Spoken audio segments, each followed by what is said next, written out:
Hello, and welcome to Mean Street News.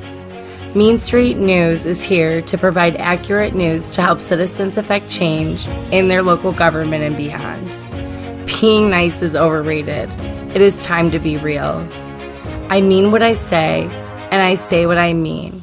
The time to step up and step in is now. So please come join me, Katie, over on Mean Street News to discuss Ohio politics and beyond. I hope to see you there.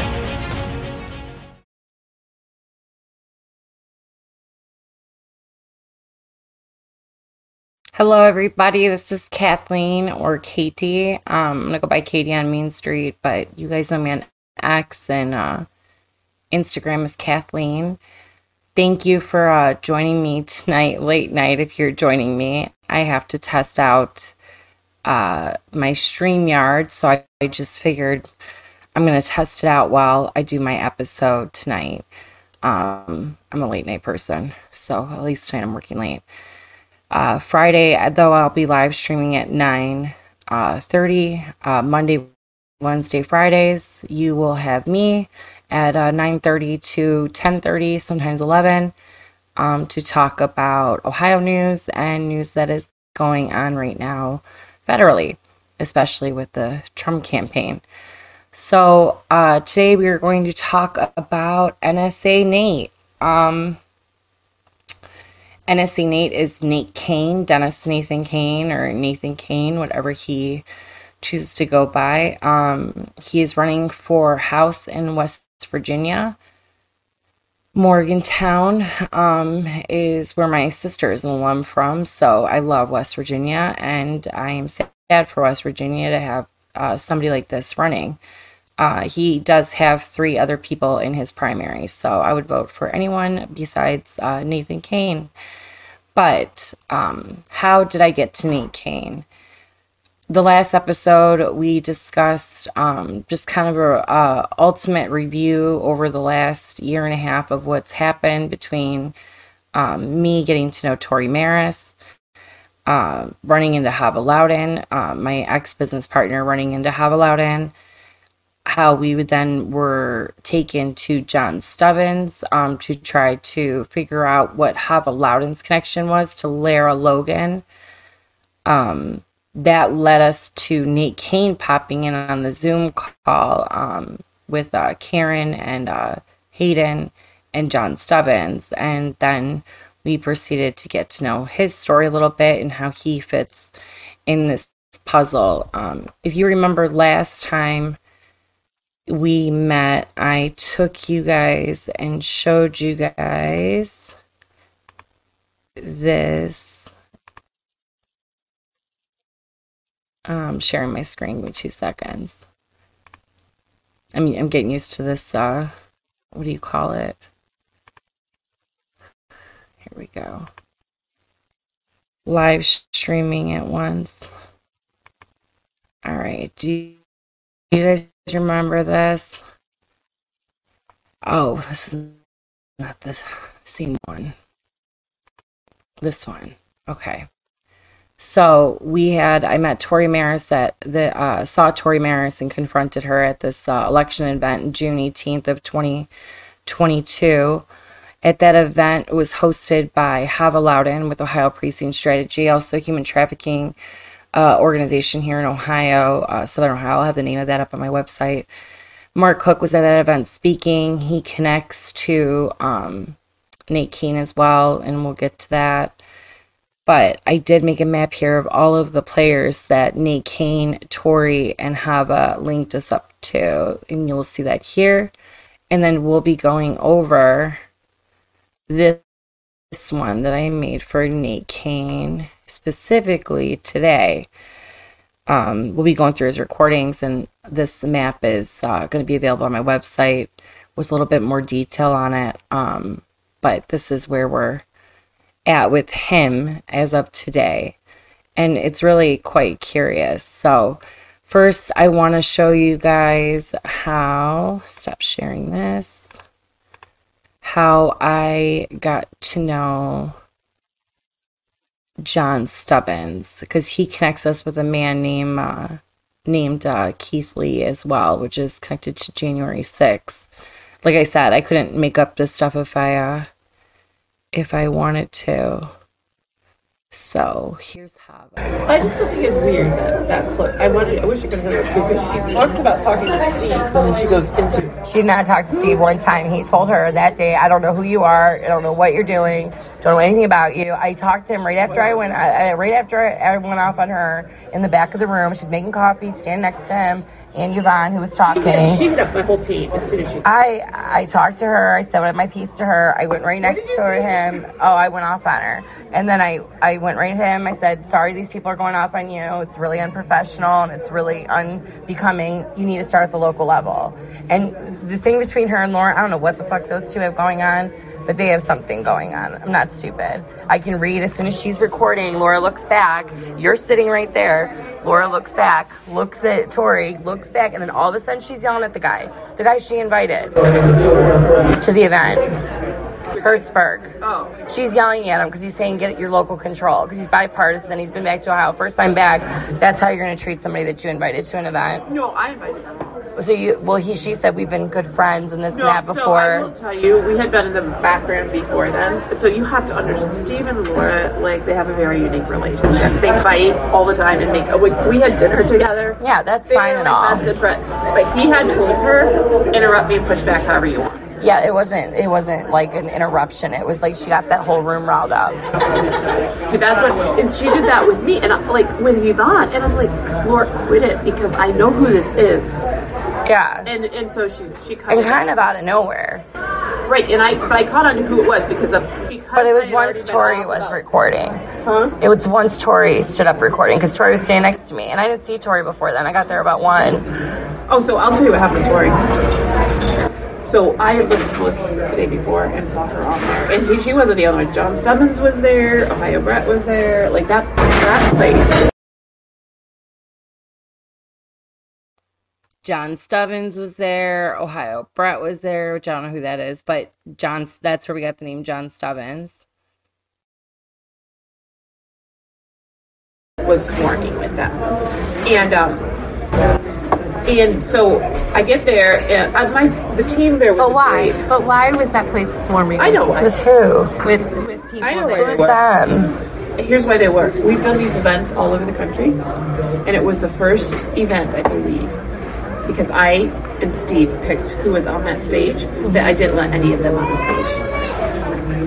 Like, they've let Dr. Franken, they've let Mike Dowd, they've let all sorts of them on, and I knew who they were, and I didn't let any one of them on, and so they couldn't be. And people tried to get on that stage. It was unbelievable. I'm like, I didn't even know this was a thing where you try to get somebody's harass someone to be on their stage. Like, who? Even a thing.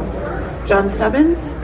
Tried to get on the stage. You guys were asked everybody to leave. Everybody left. Oh, no. He was calling me for the texting. To try to talk. He wanted to speak.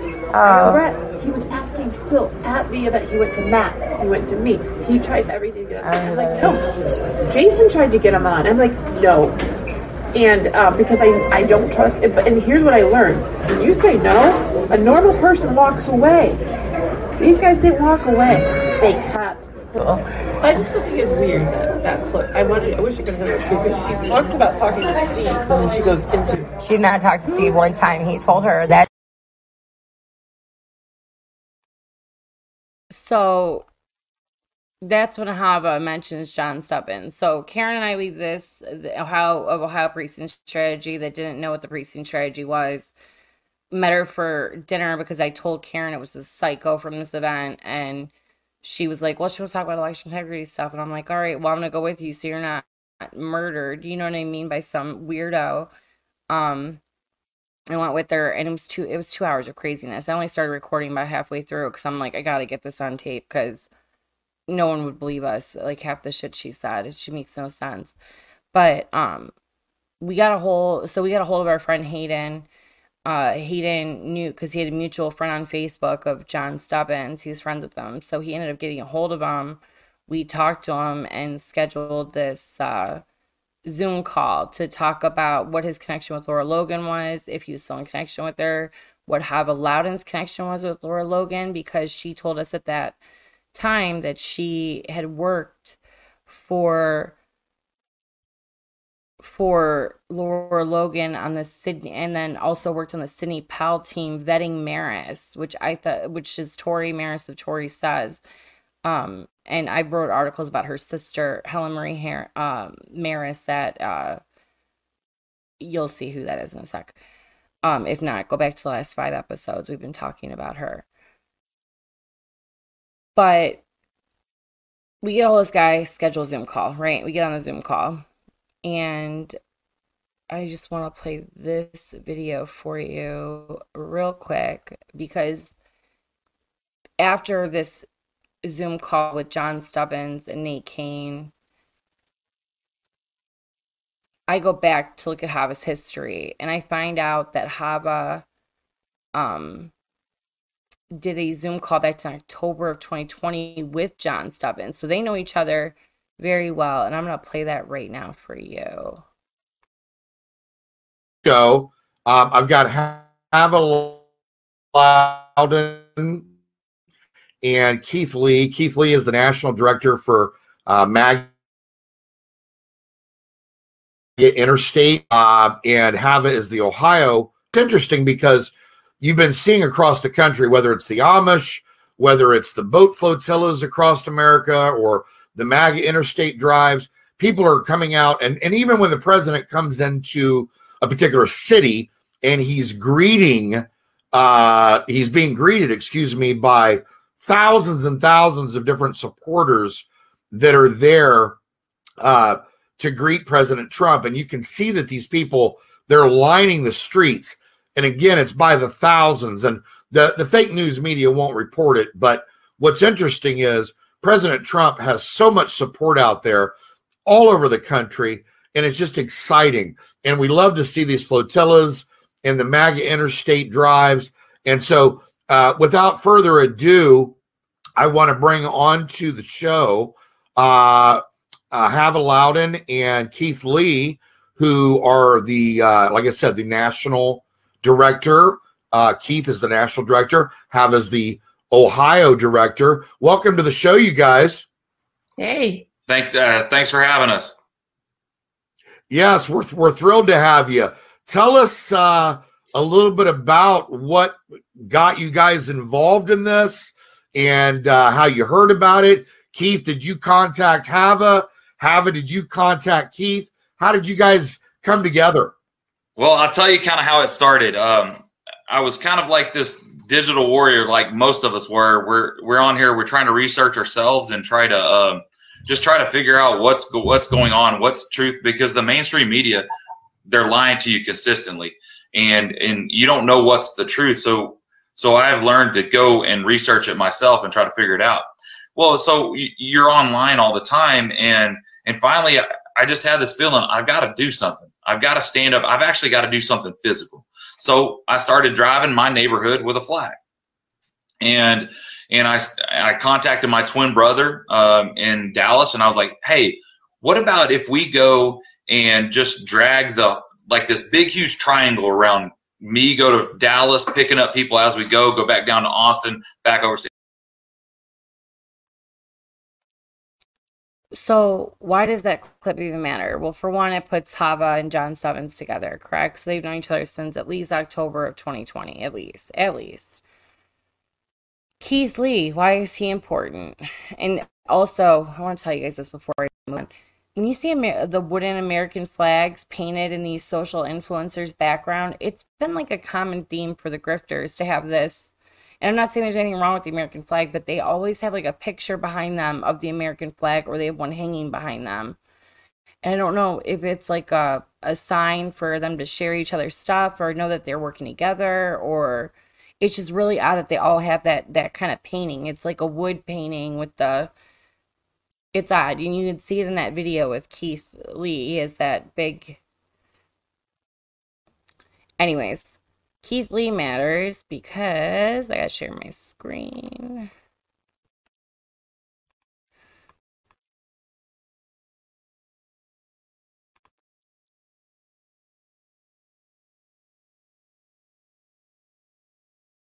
Give me a second.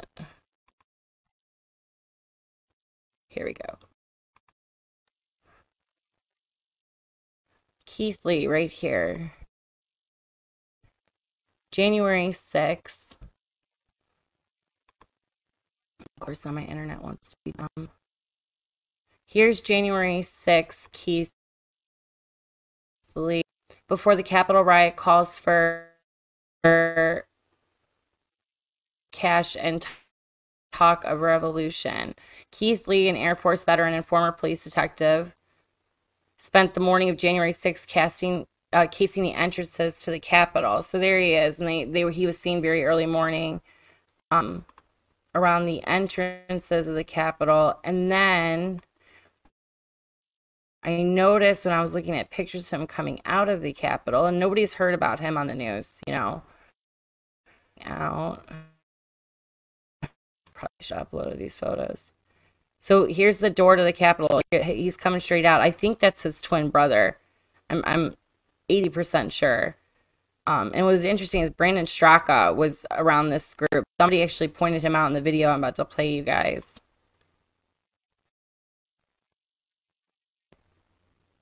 So then I noticed in this photo, look at the earpiece.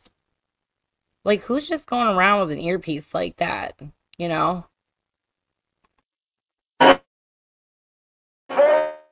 Evacuated all of the senators and House representatives. We have done our job. Now they're closing the exits and they're going to arrest everybody that's inside. Okay? So we've done our job. Let's step outside. Let's be peaceful and let's go sing the national anthem. This is the inside. We took this alone. Guys, when we were doing this, if we do it together, when we're at mass like this, there's no violence. I promise you. They basically just let us go in once we got to a certain point. They weren't there. They weren't there to do. I mean, this is our house, guys. We should be allowed. We should be allowed to see our representatives.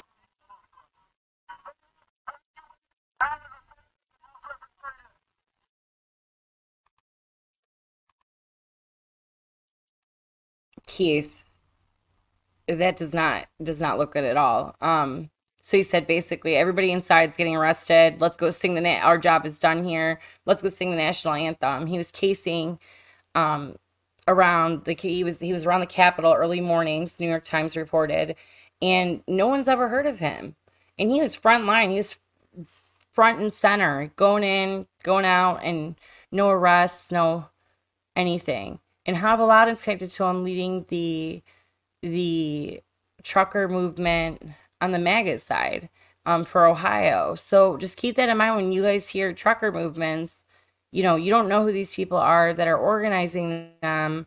How do you know that they're not just trying to get you to participate, to get you into something? Because I don't think it's just, you know, for no reason when the guy's up at January 6th. So now Keith Lee's Twitter has gone silent. He's gone silent. I have about a week ago and asked her, you know, if you have a contact number for Keith Lee, I'd love to have it. I haven't heard back from her yet. So we get on this call in November 18th of 2022 with John Stubbins and Nate Cain. And I believe Nate Cain's the more important person here. Nate Cain claims to have been a whistleblower for the FBI against Uranium One. But before we get into his whistleblowing, I do want to share with you guys an article just because his timeline doesn't make that much sense. So I'm going to share with you.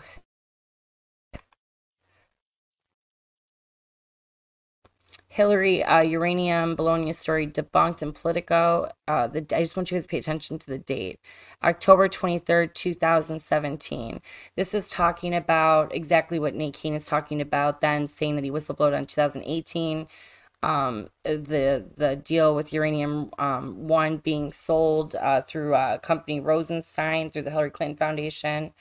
Nothing ever came of it. He went in front of the House, and he's going to tell a story here, but nothing came from this. And this was actually, you know, someone had already in January of not January. Someone had already blown the whistle on this. So I just think it's funny that, a year after this article comes out, he comes out saying that he blew the whistle. And, it's been kind of a theme with some of these people and their storylines of like, yeah, I'm a whistleblower.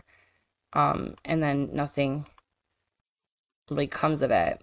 So I'm going to play you our first recording with Stubbins asking him about Hava. And then I believe Nate comes in on one of these. How she materialized for me.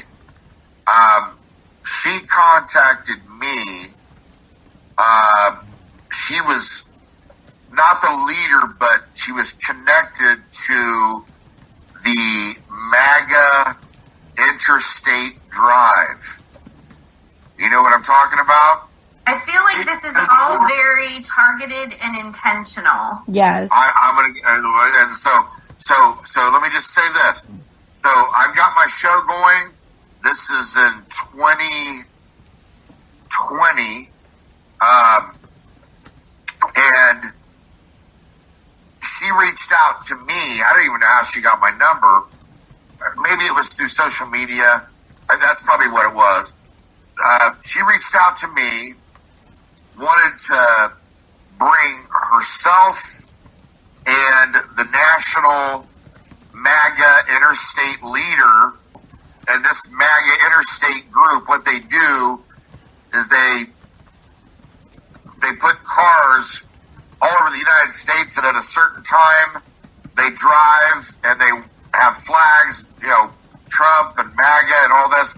So these are like coordinated drives is what they are, right? And so she wanted to bring herself and this national leader. Who was the national leader? Did you know? Did you ever know who that was? He came on my show with her. I want to say Keith something.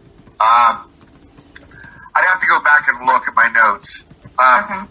But anyway, the two of them came on the show and haven't talked about the Ohio MAGA Interstate Drive, and then Keith, if that was his name, he talked about it. She told us that she essentially led us to believe that she worked for Sidney Powell. Yes. For Sidney Powell. That her team was the one who vetted Mary. She said that. I don't know if we caught it on there, but she said it. Yeah. Okay. Oh, she's also called herself a handler. She told us her. On the audio record. Yes, No, but that's only. Did she ever call herself a handler? Was Yeah, but that's at a 2-hour conversation. I only started recording halfway through after we started eating because it was insane. I mean, round and round in circles we went. It was like a carousel of crazy.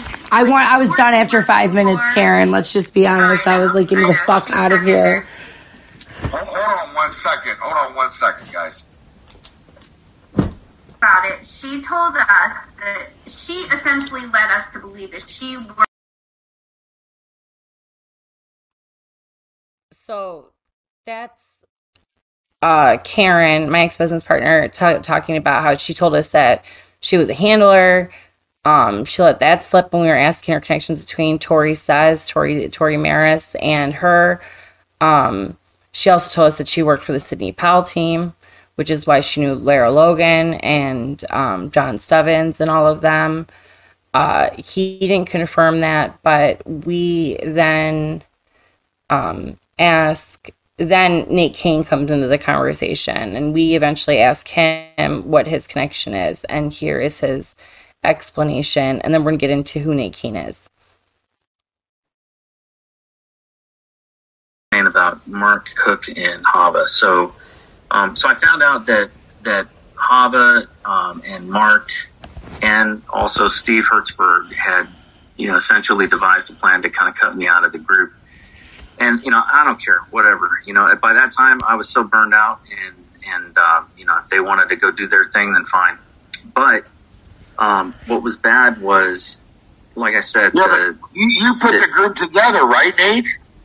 Definitely. I didn't put the group together. Mike Tremarco, I would say, was had more to do with putting the group together, but I definitely held it together. I ended up when we had no money and no funding, and the GOP clearly was not going to fund our work. I put my name and my reputation and neck out on the line to raise funds for the group. And a couple of things of note that happened that were pretty despicable in my opinion. One was this guy I was telling you about, Garrett Ziegler. He was the White House connection.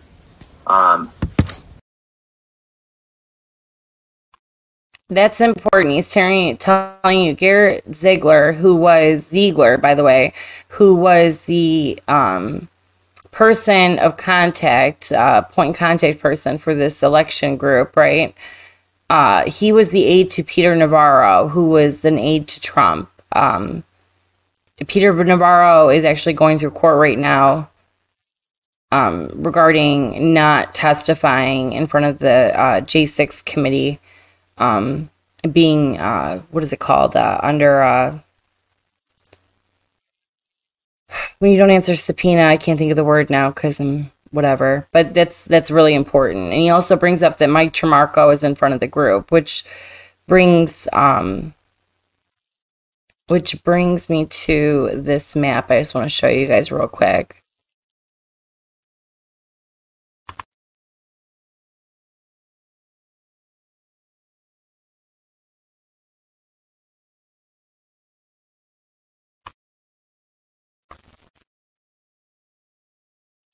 That is the election team and everything that he's talking about. And we're going to go through that as he gives another interview that I actually show you guys. But I just wanted to show you that because that is really quite important.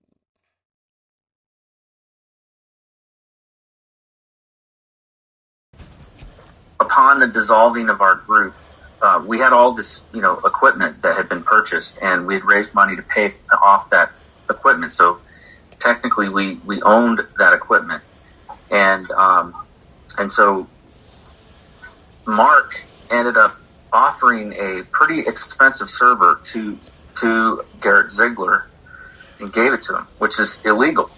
You can't give. He was still working for the government at the time, and it's like a gift in kind. And so I felt like it was kind of a semi-bribe. Was not, and Harry called him on it and basically, said, this is BS. You're not going to do this. And then the other thing that happened was Hava, her dad had given like a donation to the group, and I want to say it was like it was $1,000 or a couple $1,000 or something like that. And then she pulled that back after that came in, and we had already spent money. To pay some of our bills, and so that left us. So between Mark and Hava, it left us about $2,500 in the hole when we kind of finished our thing and outside of our budget. And but what they did was just it was not just a matter of it being ethically wrong, but it was probably illegal. Well, illegal, ethically wrong, and cheap. Yeah, and so I don't know much about what was said in my absence, but I can tell you this much: Mark and I think Hava have showed up at. Mark has embedded himself onto Mike Lindell's team. I've seen him also at. I was in Pennsylvania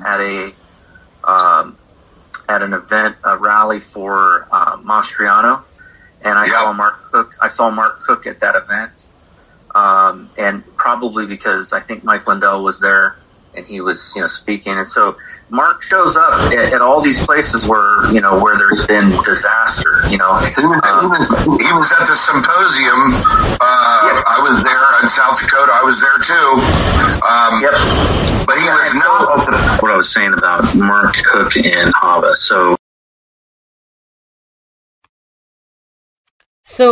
Nate Cain there is confirming he knows Hava. They worked on the election team. When they're talking about election team, I want to show you what they're actually talking about.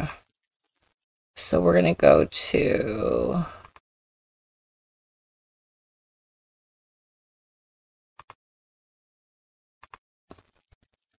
All right, our election integrity team. So Nate says that he worked on election integrity team with Garrett Ziegler. Garrett Ziegler, their connection is Cain State Ziegler was their connection to Navarro and in constant contact with them, equipment, just like Nate just discussed.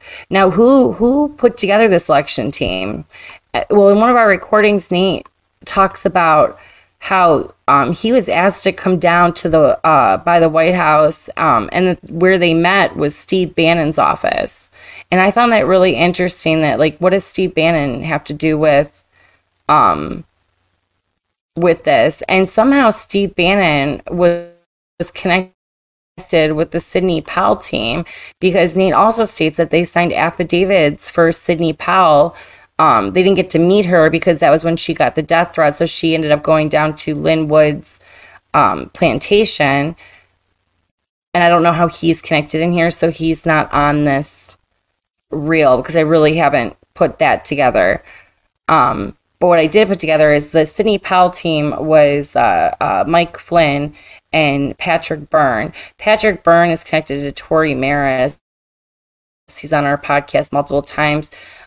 He was the old overstock of CEO. He's resigned due to his affair with a Russian spy.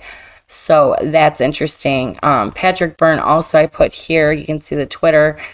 Patrick Byrne also was December 21st, I believe it was, 21st or 20th of 2020. He ended up getting into the White House via Garrett Ziegler up here.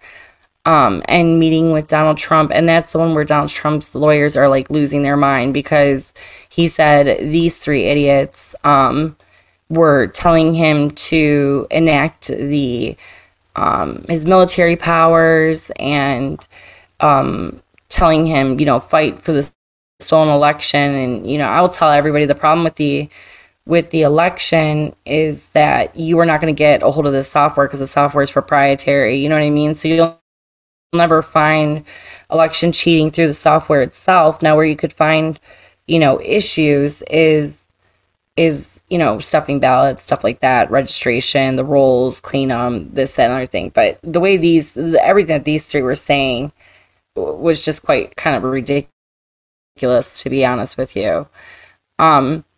So on December 20th, they went to the White House. They got in, sitting. That's the whole thing everybody's heard, where everybody's saying that they colluded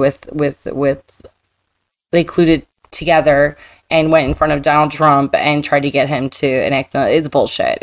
It's all bullshit. Trump's attorneys laughed at these three and thought the entire thing was insane. And Rudy Giuliani was there as well. And I find that really interesting that all of these people are working on this front. And what was the purpose of that? Well, I actually about 2 weeks ago got onto a 2 weeks ago I got onto a live stream, one of those Twitter chats or whatever, the spaces, and Nate Cain was speaking, and that is what I'm gonna show you. I confronted Nate Cain. I said some of your stories didn't make sense. It doesn't make sense that he said he didn't know who, not know him personally. I want to make this clear before I put this recording, that he did not know who Charlie Flynn was, who's the head of the fleet of the U.S. Pacificom, especially when Nate Cain worked in Hawaii, worked in not the Middle East, Japan, in cybersecurity, where Charlie Flynn has spent his career in a higher rank of military. Like, you would know who he is. It just doesn't make sense. His explanation doesn't make sense. He also told us during this recording, I asked him who Marie Helen Maris was, who was the woman speaking from the DoD in February 2016 about how to censor Donald Trump online, and talked about public-private partnerships between social media companies and the government to censor Donald Trump and us, the American people. You can find that on meanstreetoh.com, meanstreetoh.com, Mean Street News. There's an article about Marie Helen Maris. There's 2 articles and one about Tori Maris to get caught up if you want to see what I'm talking about there. Also on my YouTube, there is the full video of the DVIDS video that explains that where she's talking to the foreign press about, usurping our right and using our tax dollars as an incentive to do so. It's really interesting. So I'm going to share the Twitter space where I confront Nate Cain, and then we're going to go to an interview that I found that he did where he goes over his background, what he's done in his career, the Horowitz report. He goes over Hillary, her email servers, and then I connect why this is even important. Because he also talks about the Durham report, which is really interesting, a specific page that relates to him. And if this page relates to him, then he, I think, is more involved in the government than he likes to put on.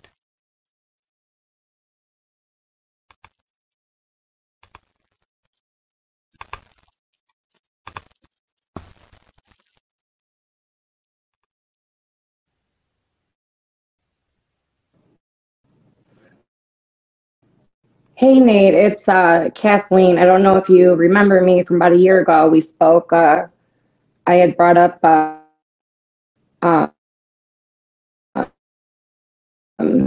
Jerry State out here in Ohio.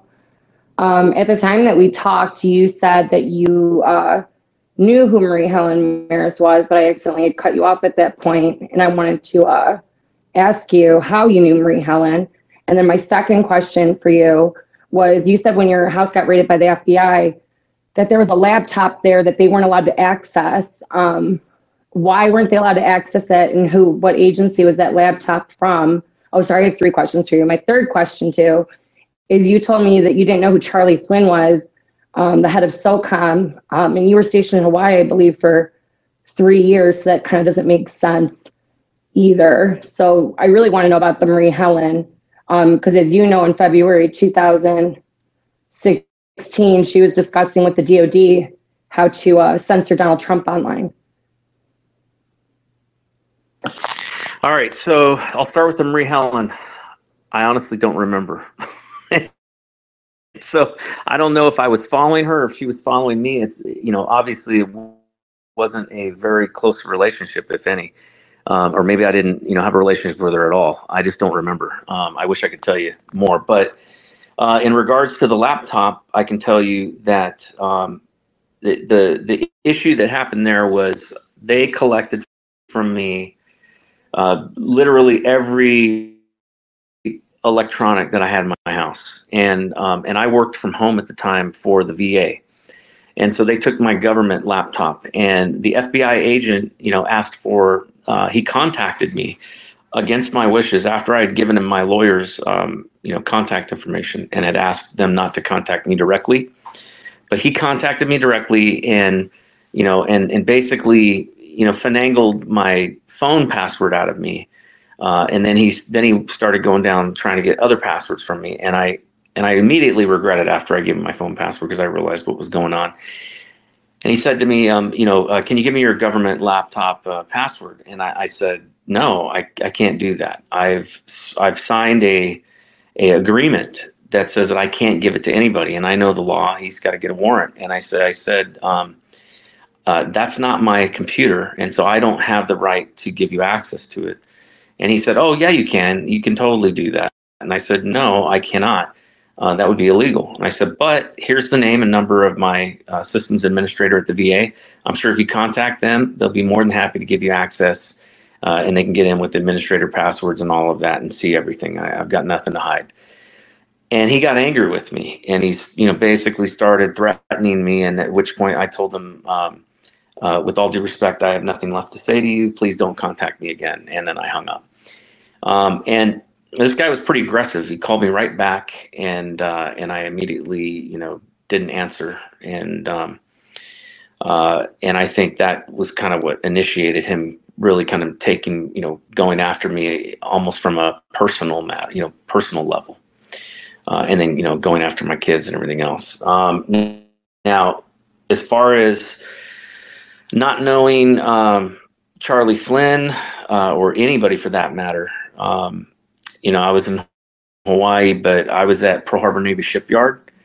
So, the shipyard is a different, it's different than the military. I mean, it is a military base. You have Pearl Harbor Navy Shipyard, which it's almost all mostly government employees that work at the shipyard and that do maintenance and repair on the ships and submarines.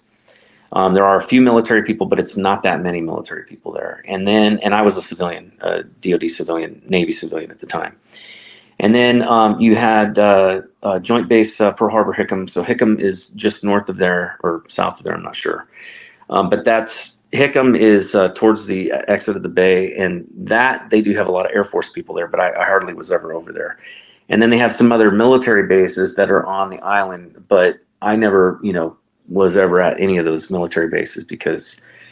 But he's the head, not to cut you off, but he's the head of that fleet. So it just is kind of odd that you say that you don't know him. You also said you joined the FBI in 2016, and then you whistleblowed on the FBI.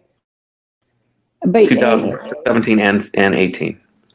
Okay. And what came from that? Anything? Yes. I got raided by 16 agents and they made my life. No, not the raid. I'm saying afterwards because Grassley was. No. That's what I'm saying. Nothing. I'm being facetious and I'm saying that, yeah. But then you worked on an election team with Patrick Byrne and all them. Well, you were their twin team or something from December 18, 2020. And we all know that the December 18, 2020 with the Patrick Byrne was the reason to get Trump basically charged with treason, try to call in the army. You know what I mean? Like none of your story really. I never.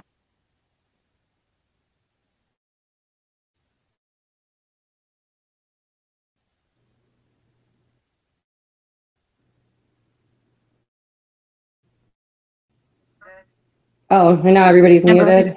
No, I don't know what happened. It wasn't muted. Sorry, we just lost audio. I mean, you jumped in on a Zoom call with me, looking into Tori Says. You tell me this story about an election integrity team. That team.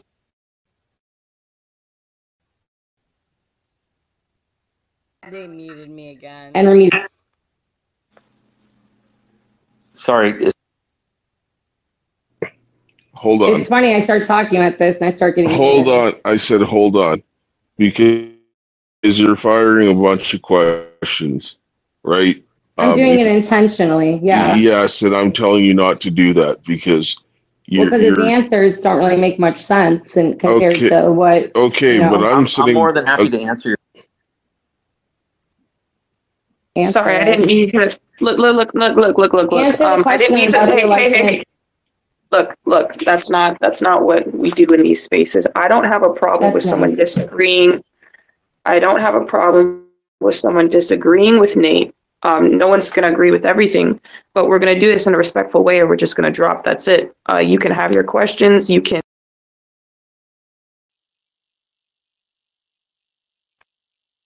It's so funny because they act like I'm like being, unreasonable. And, you ask people questions back to back like that to get them to trip up, to get them to not have a time to think about their answers.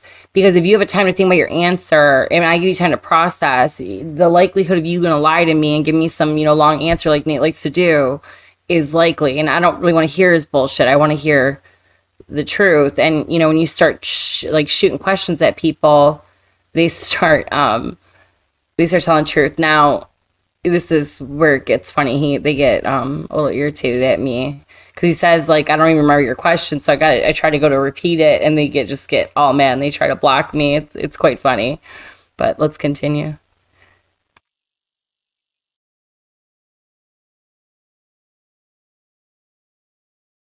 And, you can ask questions, but do not make attacks, please.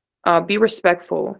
That's just what this space is about. And please don't come off your mic. Allow someone to finish their point, just like we respectfully will allow you to finish your point. Yes, because if you do more than one question at a time, keep firing that, I will drop you out of the space, okay? Or out of the speaker. So if you want to speak and ask your question one at a time, give an opportunity to respond. Okay? Thank you.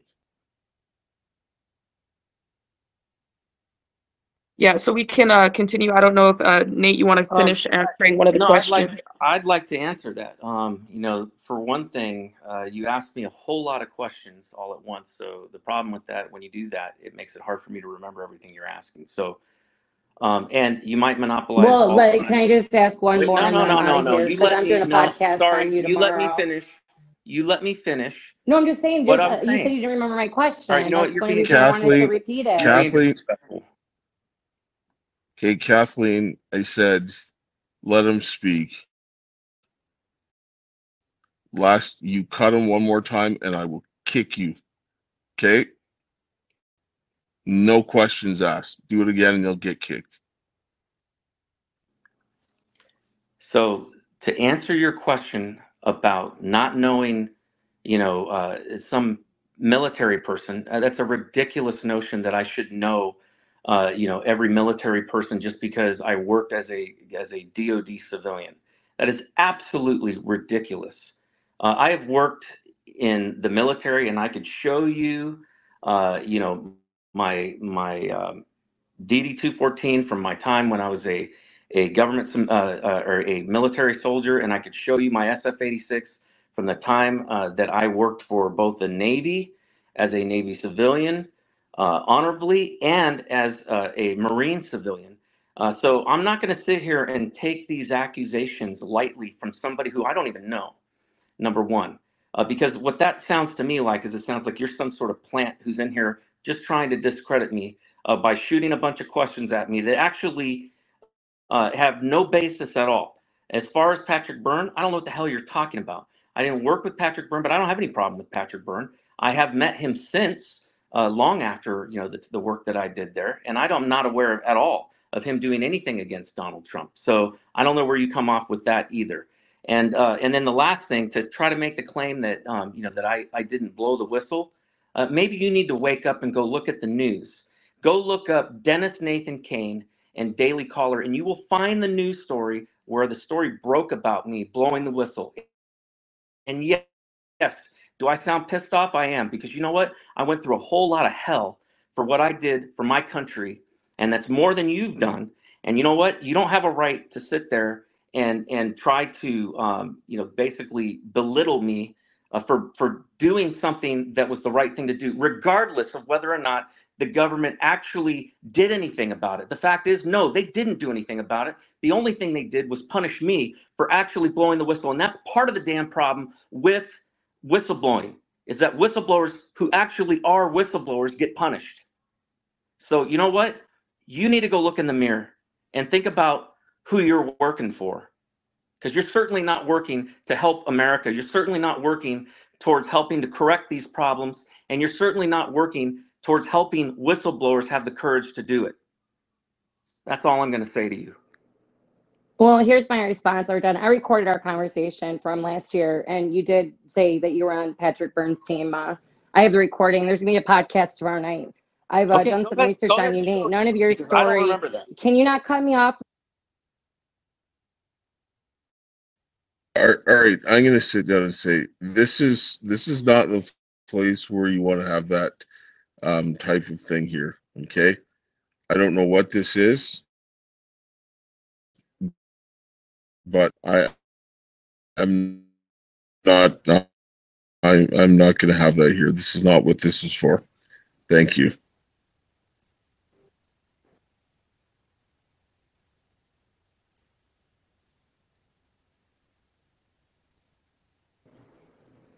But you turn my mic off and you guys can cut me off. That's fine. You guys have a good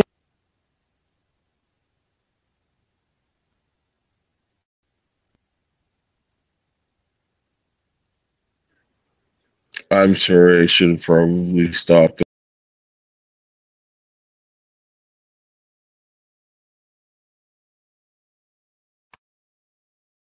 That was so funny. I think it's hilarious. He got so mad after he's like, you're blaming me for this and that.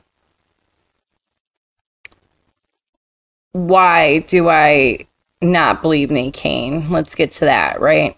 Let's get to his work history first. Which doesn't really make sense because he's a flip-flopper. He flip-flops around his background. It's this, it's that, it's another thing. Let's hear it from his own mouth. Anything that I was talking about, the certificate I was talking about is the certificate of conformity that these labs produce, where they've validated that these machines meet certain standards. She was talking about something completely different in her thing. In fact, the stuff, I looked at her report and it seemed very kind of fantastical and kind of like just doesn't make way sense. over the edge, and and hacking from abroad and all, these machines don't connect to the internet in the way that people have been, the way it's been described. The fact is, the cheating happened from mail-in ballots and from ballot stuffing. And yes, there was probably some ballot flipping that happened, and through people swapping out V drives, and also there's evidence that there were counterfeit ballots. I've seen a lot of this evidence, and the fact is it was basically the same old ways that people have been cheating forever, except they had it on steroids. Yes. But she was one of these people pushing this foreign hack bullshit, through satellites and all this crap, and I just know. Look, I've been in cyber for over 25 years. I've worked for the NSA. I've worked for Marforce Cyber. I've worked for the Defense Department for most of my career. I've worked for the FBI. I work at DEA now. Anything that I was talking about, the certificate I was talking about is the certificate of conformity that these labs produce, where they've validated that these machines meet certain standards. She was talking about something completely different in her thing. In fact, the stuff, I looked at her report and it seemed very kind of fantastical and kind of like just doesn't make sense.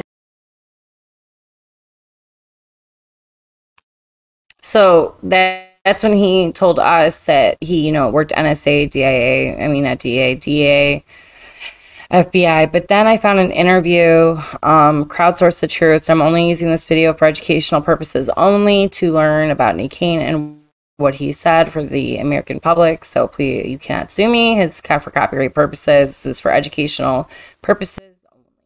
Going in and basically, but we went to Marforce Cyber. I got picked up for this role on a cyber protection team, and the idea there was that I would be going after hackers that were attempting to infiltrate our national critical infrastructure. Mm-hmm. And so they sent me to their cyber core school at FANX, and I ended up going through their training. It was some of the best training I've ever had in my life. And it was really, really intense. I mean, it was like every single day. Chickens are coming home to roost. Yes. Yeah, that's Rudy over there. One of the things that happened there was our team was part of the national mission. So we got detached, and we basically were attached to NSA. So I went through and got read on to all of these programs that I had no idea at the time just how relevant they would be now. But things like FISA, things like 702, intelligence authorities, all of that. And I mean, I had my intelligence, that was the first time I ever was part of the intelligence community. And I had my badge that allowed me to, get into places like, the Pentagon and, wow. Walk in. And it was real. And what years roughly? This would have been 2015, I think, somewhere around there. We ended up, I wasn't there for very long. I was only there for, a little over a year. And that was due to, as soon as I got my training and I, put that up on my resume, and immediately I got called, like the day after I graduated from, the cyber core unit, and a company called me and they wanted me to come, interview for twice the amount of money that I was making. So, I mean, it was kind of hard to turn down. Yeah. I mean, I loved working there. Probably it was one of the most exciting jobs I ever had. And, but, when you got a family, you got to consider income. So I ended up going down interviewing with the FBI, and it was one of the most exciting times in my life, in the sense that I always had this great respect and admiration for the FBI. I saw them as like the premier law enforcement unit. I was not somebody that had a college degree, and so that's shocking. Yeah, you seem so intelligent and educated. Well, I've educated myself, and I now fast forward to to my time going to the FBI. When I interviewed with them, they had I think something like 17 guys they had just been going through, and they couldn't get them to they didn't like anybody. And when I interviewed, because I had that training and the unit that I was hired in under the Information Assurance Division, they had another unit that did penetration testing as well. And so I had some skills that could fit both things. And I think that was one of the reasons they really liked me. But I also had a lot of experience in setting up tenable systems. And it was their vulnerability management system. And they were getting ready to deploy it all the way across, the FBI's, all of their field offices and everything. And I had done that for Pearl Harbor Navy Shipyard, and helped to set that up across Misawa and a couple of other places, and remotely in Japan. And so I had some experience in that enterprise wide area network deployment. So things went really well in the interview, and I got offered the job, and I started working there. And at first it was really slow. This was something that was being pushed down to the again, what time roughly? This would have been 2000, late 2016. So after Trump won? No. In the heat of the campaign? It was probably right in the heat of the campaign, because it was 2018, right? 16. Sorry, 2016. So no, it had to have been before, dang. All right, so I got the times wrong on this, because I got there before he won, so it was before the election. Okay. And but I was working in there, and one day I came in. So let me think about this. I went to Japan 2012, 13, 14, 15. So I came over 2015. Then I worked at NSA 15 to 16. Let So me it's been just, 2000. Let me just add some context Sure. that you may or may not be aware of. And this Yeah. is all publicly available information, so which is the only thing we deal with. Sure. To set your mind at ease. We have done a lot of work on the investigation by the Inspector General of the the intelligence community Mhm. that began with a referral to the FBI on July 6th, 2015. Okay. So the Inspector General of the IC Yeah. was all over Hillary Clinton and Yeah. all over the whole process of her having... Now, when you say the IC, are you talking about Michael Atkinson, or are you talking about a different one? the guy before that. Okay, good. Because I was going to say it had to have been somebody other than Chuck McCulloch. Because Atkinson was dirty. Yeah, Chuck McCulloch. Okay, yeah. So he was That makes sense. So he was the guy who recommended to the FBI on July 6, 2015, that Hillary Clinton's whole unvetted devices and private server system be investigated. Right. And there's a lot. I think it's what now, Jason? 50+ part report something like online that. you can look at in the FBI vault. Hillary Yeah. R. Clinton. So they begin that right when you're where you Right. were. So I probably got there then early 2016, because it was before the election. Right. But not too much before it. Right. But so why I bring it up is, in theory, the FBI was investigating Hillary Clinton. He's about to bring up exactly what I would have. So we're just going to go on and play clip 3 when he talks about Hillary Clinton and the date, because it was January. I'm going to tell you. January Crossfire Hurricane, January 2016, I believe it was. Even July 2015, it was starting to come into effect. But by July 2016, Comey made a statement that says that Hillary Clinton, all kind of even though she had emails on a private server, that some were classified, some not classified, some like in between or whatever, that he wasn't going to go after them. And that was in July of 2016 that he said this, that he was not going to be going after Hillary Clinton for her crimes on the email server, and while she was campaigning to be president as well. And it's also, you know, the day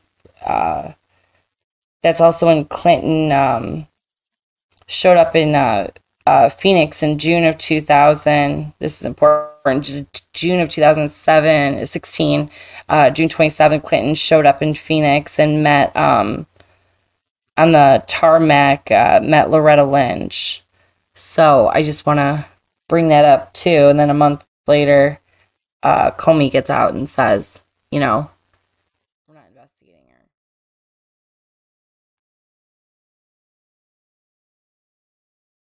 her. But that was kind of interesting because it was right around that same time. And then when he told me about this other issue, you know, I remember thinking, no way. You know, you got to, I mean, I knew there was stuff going on. I knew this at this time, the main thing that was going on was the Hillary email server, you know, was being investigated. And I knew, you know, and so I was kind of like, the thought of a cover-up, you know, I had to look.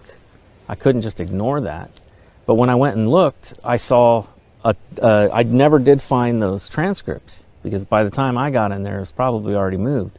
But what I did find was I found a whole lot of Treasury suspicious activity reports that had been, you know, sent over by FinCEN.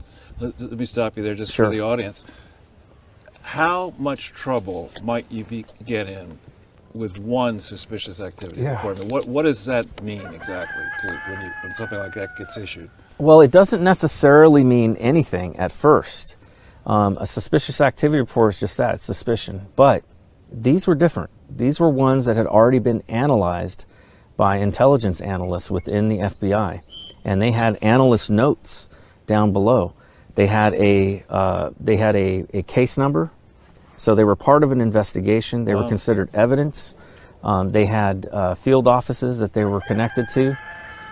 And one of the things that was surprising to me was the ones that I saw all said high credibility of, you know, of criminal activity. Wow. And so the criminal codes that were assigned to these different FinCEN notices were, one was money laundering. That was the majority of them were related to money laundering.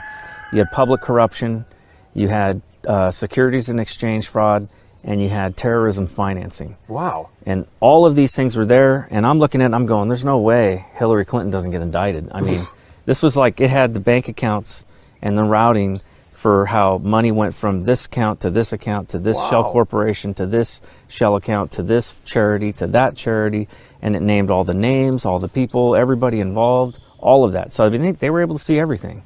And again, the timing, if you can try to remember a little bit more specifically, was it March 2016? Was it June? Was it September? It had. So I know it was before the election. Right. I know it was. It would probably March. Probably sounds about right, somewhere around there.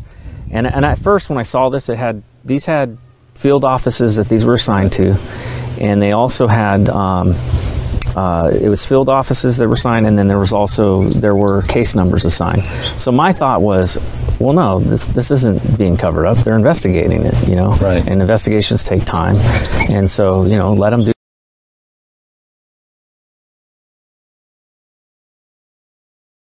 So no worries here. It's being investigated. Investigation's gonna take time. You know, he wasn't thinking anything bad at the time, even though we all knew at the time what was going on with the Justice Department and going after Trump. Oh, excuse me. So it's just interesting.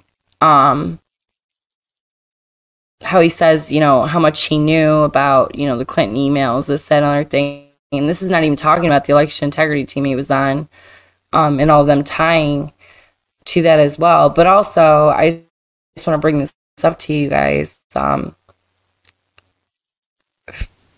For knowing so much about her emails and stuff, why didn't he whistleblow on that? Why just this one topic of uranium-1? It doesn't really make sense. And how many Clinton whistleblowers do you all know that are still alive and not worried about, you know, So, I mean, that was the first thing I told my ex-business partner. I was like, you know, what Clinton whistleblower do you know that's still here? Just saying. March probably sounds about right, somewhere around there. And at first, when I saw this, these had field offices that these were assigned to, and they also had it was field offices that were assigned, and then there were case numbers assigned. So my thought was, well, no, this isn't being covered up. They're investigating it, you know, right. And investigations take time, and so you know, let them do their job, and they'll finish and everything. Then you'll remember Comey came out and he made that statement in front of July. Yeah. Just if I apologize for keep jumping in, but first what happened was that Bill Clinton showed up in Phoenix on the tarmac with Loretta Lynch on June 27th. That's right. It was, and you know they tried to explain they were talking about grandchildren, and I'm not an intelligence professional or even a journalist, but I know what Phoenix is like in June. I think everybody knew that was bullshit. Yeah, exactly. It's just all terminology. Yes, that's a technical term. Yeah, and I remember, even some talk in the office, that, wow. My division head, I remember, him and I having a conversation about that, and none of us believed that, that was legit. And what was interesting to me is that this FBI vault, you probably have been through it, the FBI vault, and I don't know how they decide what goes into the vault and what doesn't go into the vault, but the FBI vault on the tarmac meeting is all about the FBI saying, who is this prick bastard, excuse my language, in journalism. Who died who later died, who, released this story. How did this get out? Not...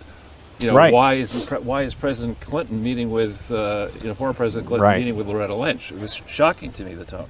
So Comey came out and he did this, press conference in front of, J. Edgar Hoover building.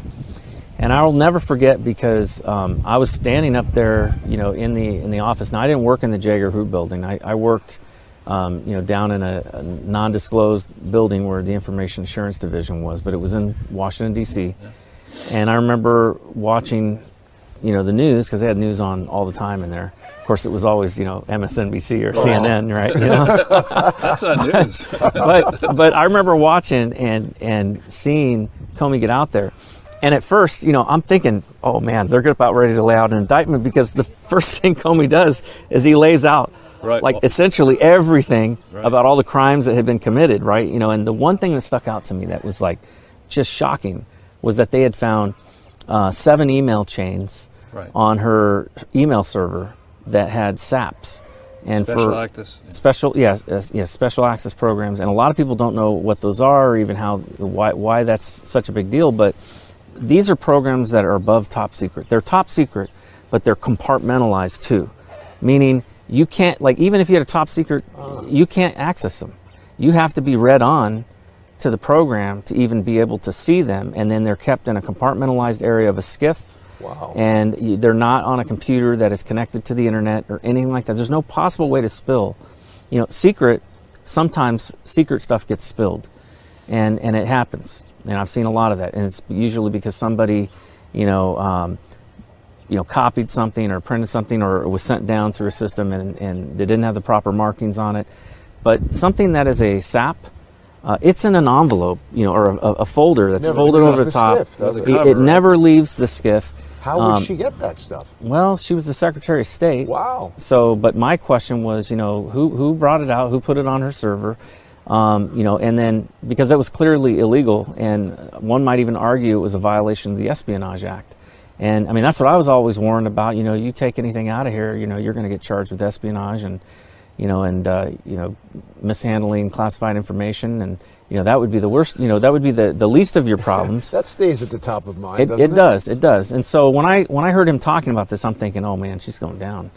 And then he said, and he also mentioned too that they had confirmed that foreign countries had accessed her server and had likely compromised it. So my first thought was she running a Dropbox?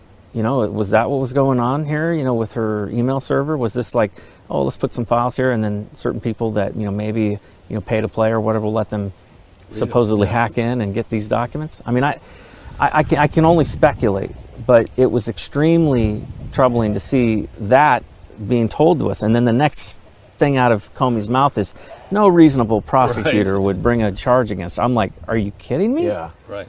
And so when that happened, I knew that everything I'd been told about a cover-up was true, that they were going to cover this up.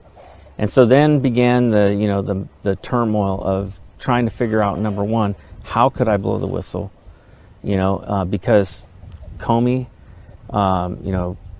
Rod Rosenstein even, because remember, he was the attorney he was the U.S. attorney that went after 10X and all of the Russian Rosatom kickback scheme, but nothing had ever happened, right? There was no charges ever there. Right. You had McCabe, you had, and then, so everybody in my chain of command is implicated in this. Wow. Robert Mueller was the FBI director at the time, that things went down with Uranium One.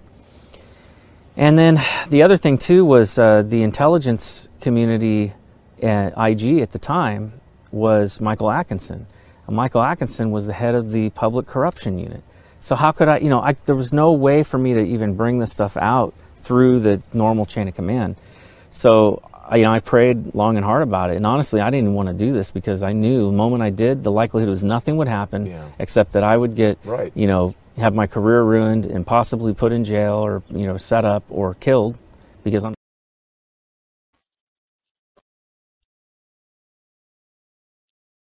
So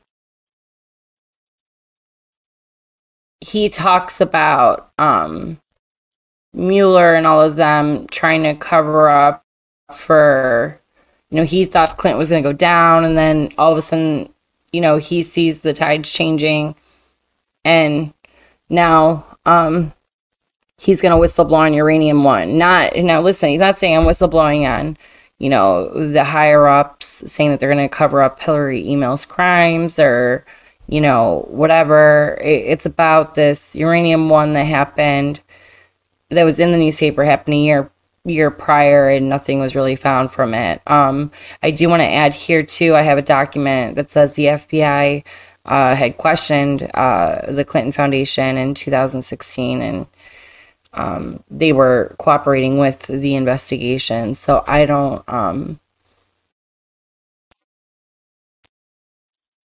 not really seeing his full plan here, but let's, about 15 minutes, let's, and then I'm going to tell you why this is relevant. Oh no. My thing got fucked. I don't want my computer to die. That would be bad. That would be bad. Okay. We're going to go back onto the FBI and how he says that he blew the whistle. And my recording was pretty much the same, which is why I'm using this one. It wasn't too much different. And why I think this is so important, we're going to go to the Durham report next and read what he says he contributed to.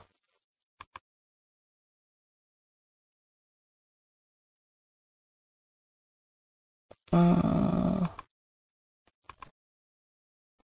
it go? Here we go. And it was put up on the judiciary, the Senate Judiciary website, and it said it basically was a declassed document showing that the CIA was spying on the intelligence committees to find whistleblowers. So there's this kind of stuff. So I knew. So the next thing that I had to do was figure out, okay, how do I get to them without going through proper channels, right? And so I needed a surrogate, and there was a guy who had a YouTube channel called the Still Report. Bill Still. Sure, yeah. So I reached out. Bill Still, I knew he was a Christian. He always had a Bible verse at the end.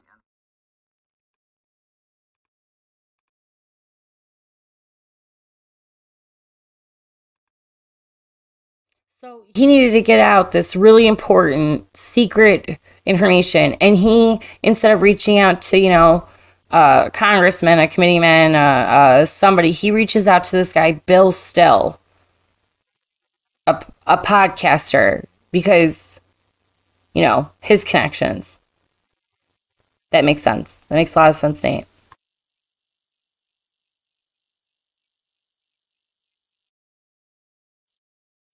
Of his, you know, his show, but I also know that he had Bill Binney, who was a NSA whistleblower, on his show, and so I reached out to him initially with a Proton email account saying, "Hey, I have something I need to talk to you about, but I'm not gonna talk to you on regular email. You have to get a Proton mail account and then contact me on this Proton mail account."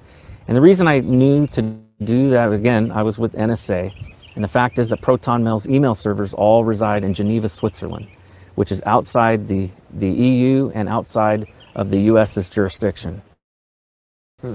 And Proton Mail was created by the scientists at CERN who didn't want, you know, as long as we had this conversation, both of us are on, that email service would be okay. So he, surprisingly, he reached back out, and he got, within I think a half hour, he reached out to me, and so we started communicating. And, and I talked to him about, what was going on, and I shared with him, and I said, look, I need help.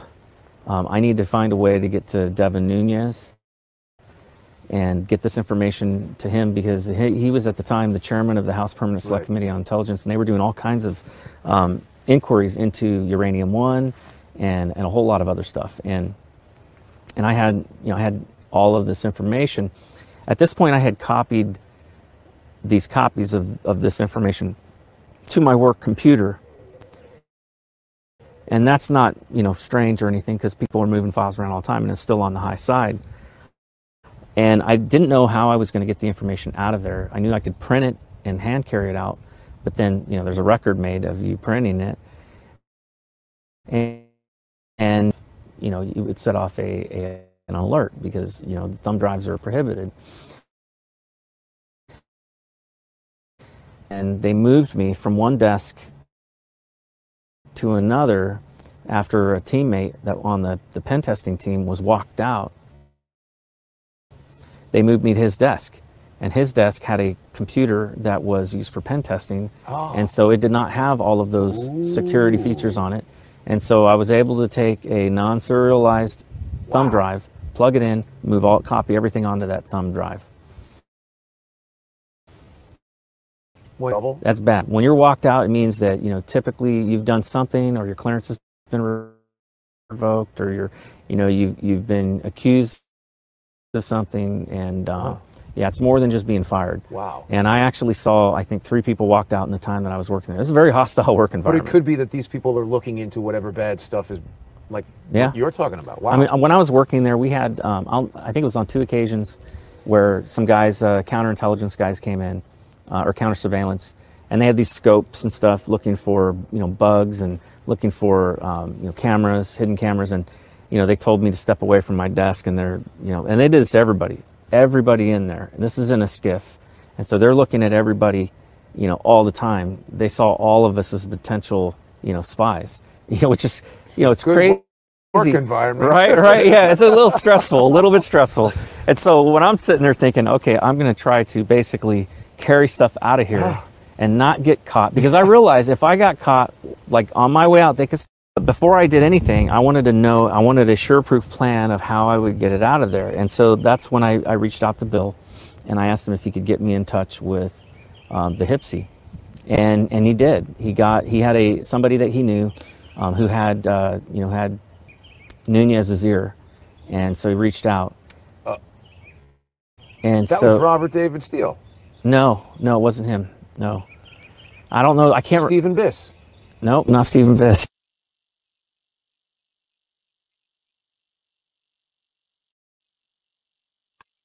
I find it funny that guy said Robert David Steele, because Robert David Steele's the ex-CIA agent that was that died of COVID after he was apparently recovering from it down in Florida in I believe 2020. Yeah, 2021. I think it was one of the two. and he won't say who had Nunez's ear, but it's funny to me too. He had to go through a YouTuber to get a hold of somebody on the HIPC, which is apparently the whistleblowers person or whatever, to get that a hold of Nunez. He goes on to say that, you know, when he did this, he met up with Nunez's people, and I'll put the video up on YouTube so you can see it. But he got a hold of Nunez's people and then gave over the information that he had right before he was raided, and never heard from Nunez again. And that interested me. And then he had to actually go through the proper channels and go through a year-long process of some different type of whistleblower protection. But that's what he ended up doing. But even then, he ran into a problem with the attorney general trying to get this information over to the Senate Judiciary Committee, the Senate Committees on Intelligence and the House Committee on Intelligence. They wouldn't accept it from him. And I found that really, really interesting, how they would not accept it from him. We're gonna read the Durham report and stop there just for today. I have a lot more, but I don't want to go on for another 2-hour episode. Tomorrow I will be on at 9:30, between 9:30 10 o'clock. I'm not sure. Sometimes my kid's in bed or and we're gonna do part 2 of this just so we can get this done this week. And get back to the bigger issue instead of, not draw him a bunch of attention. I want to draw attention to him so you guys see what grifters look like. But he quotes General Flynn after I got into it with him on the Twitter space, endorsed him 2 days later, by the way. General Michael Flynn. And he's a part of this because he's a part of the whole thing. What I call it, I think Nate Cain is a Flynnian. Part of his little operation. Think about it, he's on the election team. He's some whistleblower that never goes anywhere. Now he's superstar chaser, and Flynn just endorses them, and his military background alone is interesting. So I want to show you the Durham report. So I want to remove this.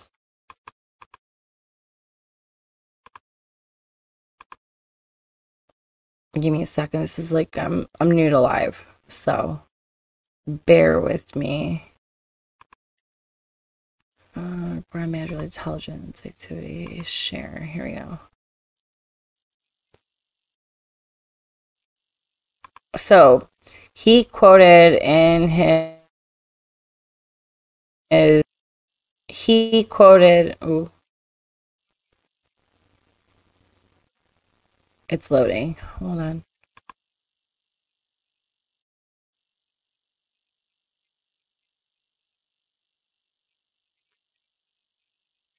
It's like 800 pages, so it takes a minute. Oh, sorry, 300. So we want to go to page 78.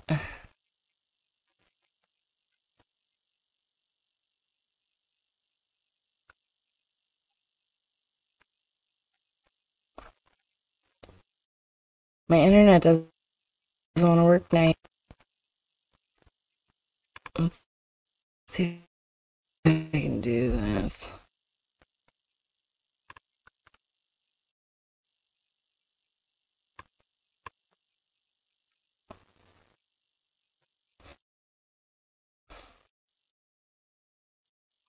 Hold on.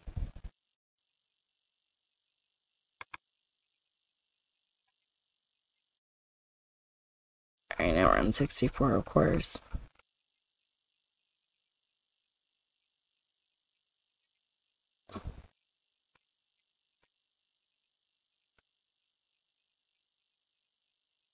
Right here. Number 3, allegations involving the Clinton Foundation. Beginning in January 2016, 3 different FBI field offices, the New York field office, Washington field office, where Nate Cain worked, and the Little Rock field office, open investigations into possible criminal activity involving the Clinton Foundation. It does not say Uranium One, says Clinton Foundation. The Little Rock FBI office case openings communication referred to an intelligence product and cooperating financial reporting that a particular commercial industry likely engaged in federal public official in a flow of benefits scheme, namely large monetary contributions were made to a non-profit under both direct and indirect control of the federal public official in exchange for favorable government action or influence. The Washington Field Office investigation, which is where Nate Cain worked, was opened as a preliminary investigation because case agent wanted to determine if he could develop additional information to corroborate the allegations in a recently published book, Clinton Cash, by Peter Schweitzer, before seeking to convert the matter to a full investigation. Additionally, the Little Rock Fed Office, FBI Office, and the New York Field Office investigations included prediction based on source reporting that identified foreign governments that had made or offered to make contributions to the foundation in exchange for favorable or preferred treatment from Clinton. With 3 different FBI field offices having open investigations related to the Clinton Foundation, there was a perceived need to conduct coordination meetings between the field offices, FBI headquarters, and appropriate United States Attorney offices and components from the department. These meetings likely were deemed especially important given that the investigations were occurring in the election year in which Clinton was declared a candidate for president. Several of those meetings are described in more detail below. On February 1st, 2016, a meeting was held to discuss the foundation investigations. Present for the meeting from the FBI were among the Executive Assistant Director Randy Coleman, Criminal Investigative Division Assistant Director Joe Campbell, and Acting OGC Section Chief 1. Those present from the department, including Criminal Division Assistant Attorney General Leslie Caldwell and Public Integrity Section Chief Ray Spiller. When interviewed by the office, Hustler noted that in sum that the FBI briefing was poorly presented and that there was insufficient prediction for at least one of the investigations due to the reliance on allegations contained in a book. Hustler also downplayed the information provided to the New York field office, confidential human source, and recalled the amount involved in the financial reporting as de minimis. Although Holzer declined prosecution on behalf of the Public Integrity Section, he told the office, which is Atkinson, if you think about it, because he is part of the Public Integrity Sector, which Nate Cain said. He told the office that he made it clear, however, that his decision was not binding on the various U.S. Attorney's offices or FBI field divisions. Acting OGC Section Chief recalled that the department's reaction to the Clinton Foundation briefing was hostile. So the OGC Section Chief 1 recalled that the department's reaction to the Clinton Foundation briefing was hostile. 3 weeks later, on February 22nd, 2016, another meeting was convened at the FBI headquarters to discuss the foundation investigations. The meeting was chaired by McCabe. Present for the meeting from FBI were, among others, Coleman, Campbell, and representatives from the affected field offices, Washington, including then Washington Field Office Assistant Director in Charge, ADIC, Paul Abbott, which might be Nate Cain's director, representatives from the Department of the affected U.S. Attorney General's office were also present.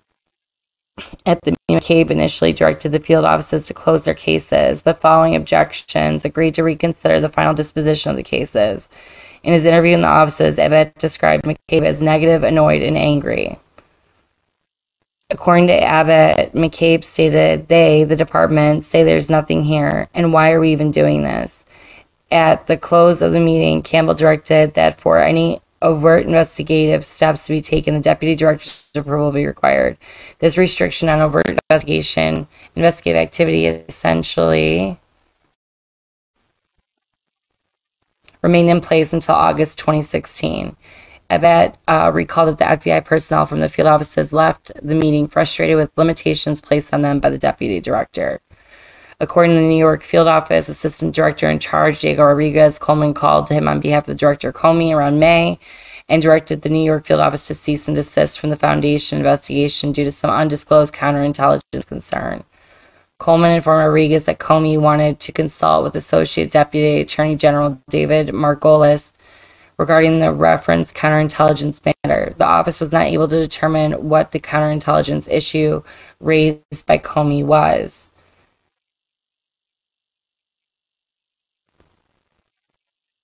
On August 1st, 2016, a video teleconference meeting was held wherein the Washington field office and the Little Rock field office cases were directed to be closed and consolidated into the New York field office investigation.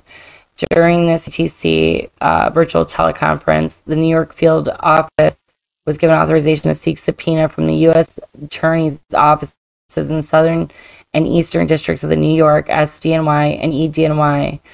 However, both SDNY and EDNY declined to issue subpoenas to the New York field office despite previously expressing support for the investigation. Once again, the investigative actions taken by FBI headquarters and the Foundation matters contrast with those taken in Crossfire Hurricane. As an initial matter, the New York field office and the Washington field office investigations appear to have been open as a preliminary investigation due to the political sensitivity and the reliance on unvetted hearsay from information, the Clinton Cash Book, and confidential human source reporting. By contrast, the Crossfire Hurricane investigation was immediately opened as a full investigation despite the fact that it was similarly predicted on unvetted hearsay information. Furthermore, while the department appears to have had legitimate concerns about the Foundation investigation occurring so close to a presidential election, it does not appear that the similar concerns were expressed by the department or FBI regarding the Crossfire Hurricane investigation. Indeed, in short order after opening the Crossfire Hurricane file and its 4 subfiles, the FBI was having one of its longtime CHS meetings. Confidential human sources meet not just with one Trump campaign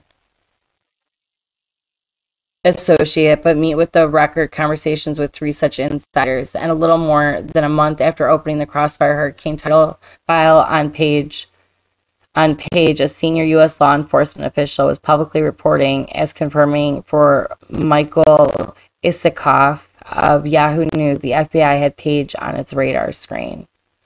So basically, he's saying that,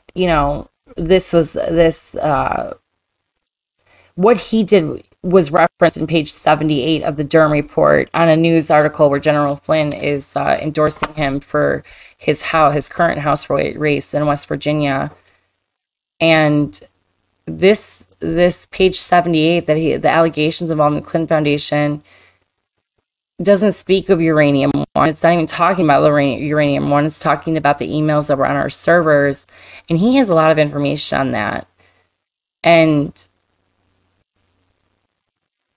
But he says a lot of nothing, and that's my problem with people like this: is you say a lot of nothing. We're gonna stop there today just because we're at an hour and a half, and I like to not go too much longer because you kind of lose people. But right now, Nate Cain is blowing the whistle on the FBI, apparently, which nothing gets done about it. And next episode, we're going to talk about his reappearance, and then we're going to talk about his dealings with the election integrity event and a little bit more of why he fits in here. To my theory, in interviews, he brings up FISA, he brings up the Tenable Security Network, his work in Hawaii, his work in Japan, and I want you to think what was going on when he was working in Hawaii. Edward Snowden, Japan, same thing. His dealings with the NSA, that could be because of why he works for the DEA. He works for the Veterans Service, he works for the DEA, he works for this. Well, if you're working in the NSA, you can be subcontracting to all those people. I don't necessarily think this guy's a hacker. I think he understands the process. I think he understands the systems. I think that he is more of an analyst than anything. But the fact that he went to go start working for the FBI in 2016, the fact that he's on these election teams and working with these people that, you know, have been in the military and beyond forever is suspect, whether I like it or you like it or not. His connections with Maris, saying that he knows Marie Maris and saying that he just doesn't remember how he knows this this person, which that's where we're going to end here. Is I'm going to play you a clip of me and what I say to him when he's like, you know, I don't know, all of this is about, you know,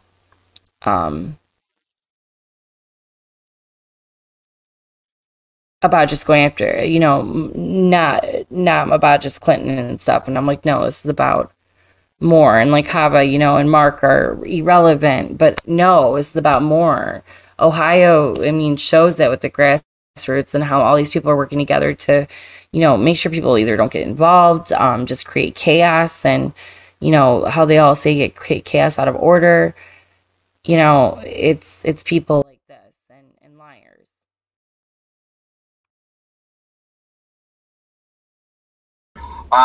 And I think he's infiltrated. And so John Brennan. Well, remember Patrick Byrne. He got himself into trouble with his relationship with that Russian spy. Yeah. And so what happens, and people don't understand this oftentimes, but what happens is the FBI will catch somebody in something, and they'll be like, all right, look, here's the deal. You work for us now. Karen, that's what we said they did with Tori, except she is the person that's running it with her sister from the Obama administration. It was all over Alex Jones's show, you know, back in the day too. Yeah. Well, just so you guys. No offense, it just doesn't make sense. There are a lot. She's the sisters in the UN. It's higher. Well, so Tori claimed, and of course I don't know what to believe with her because so many of her claims just seem so outrageous. But when I was at the hotel, she had claimed that she was speaking with people over at ODNI, and you know, and I don't know if that's true, but you know, it seemed kind of bullshit to me. It smelled like bullshit, and I'm thinking it probably was. But you know, ODNI is pretty high up there in terms of intelligence. I mean, they are the ones that basically are the intermediary for all the intelligence. But it's very targeted. But if she was ODNI, she's probably just on the phone with her sister. Like, to be quite honest, like... To be honest, it's her sister. This isn't any of I mean, her sister wrote the book on CRC, media and terrorism, cybersecurity. I mean, she wrote... I think it's much bigger than Tori, much bigger than any of these characters that we've talked about. You got to understand, I'm working on something right now, and I'm not at liberty to go too much into the details of it, but I was involved. I was hired, my company was hired by LA County to investigate Connaught, okay? And we actually my team did the live capture forensic. Now here's another group of his, Connaught. So I looked into this, and Connaught, all they, for one, it was the FBI that went in there, so I thought that was interesting. So apparently he's still working for the feds. But none of my business. Maybe a subcontractor, his own company. Him and Harry Howery, the Navy guy, are working together, and we're going to talk more about the election integrity project that Patrick Burns is involved with Trump and stuff like that tomorrow, just because we're out of time here. But kind of, you know, he said he got all this, he captured something, he did something, but, you know, that company came back out and said, like, all we do is rolls, is registration rolls, and P2 information. He talked about P2 information. P2 information is just like your name, your address, phone number, stuff like that. It's not anything of significance relating to voting. So I don't really know what they're talking about there and what he's talking about there. Like, he is, you know, some super secret spy. So, which maybe is, but I think he's a nefarious spy and FBI spy and clandestine services spy. But tomorrow we will talk about finishing up this FBI, how he tried to get information over to the Senate, and then how he got on to an election integrity team and ran into me, of course. Like I said, this all fits together. It's a bigger piece of the puzzle than anything, and I would truly like people to, I know it's really hard to follow, but just hang in there with me till we get through him. Okay? All right. Thanks for joining me, you guys. You guys have a good night, and enjoy this stream. Hopefully the next one is a little better. Just wanted to practice. Have a good night. Thanks. Bye. Oh, and stay focused.